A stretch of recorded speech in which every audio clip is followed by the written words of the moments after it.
Well, tithing to me is obedient.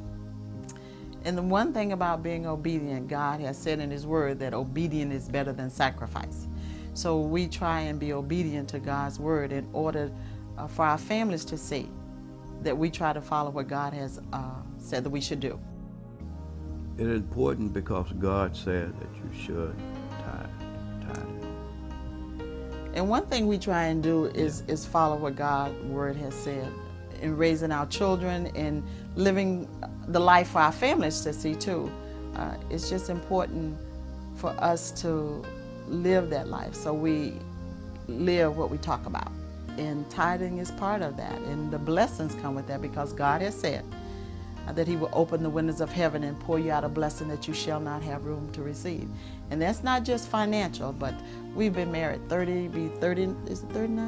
39 years. So that's a blessing in that way. So God continues to bless us and together, and we continually grow in grace. And I know sometimes you hear people talk about, I'm just give that tithes. I don't care what, if my light bill is due, I'm going to pay that tithe. That wasn't always the way with us. If my light bill was due and it was tithing, I paid my light bill. But God would convict me so until I told the Lord, you just got to help us with this tithing, because we grew up in church where you paid a quarter and they clipped your card.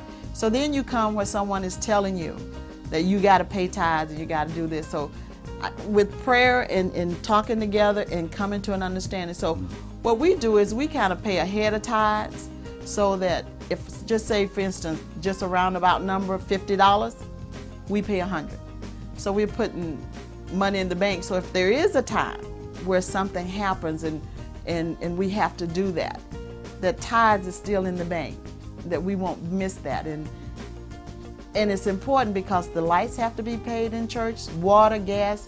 Whenever we want to go in church, we want it clean, warm, or hot, or whatever the summer is, the weather is. We want to be able to walk in church and fit that. And the only way that's going to happen is we as members make sure we do what God has said that we're to do, that there will be meat in God's storehouse. So that's why it's important for us to do that God's house will be represented well.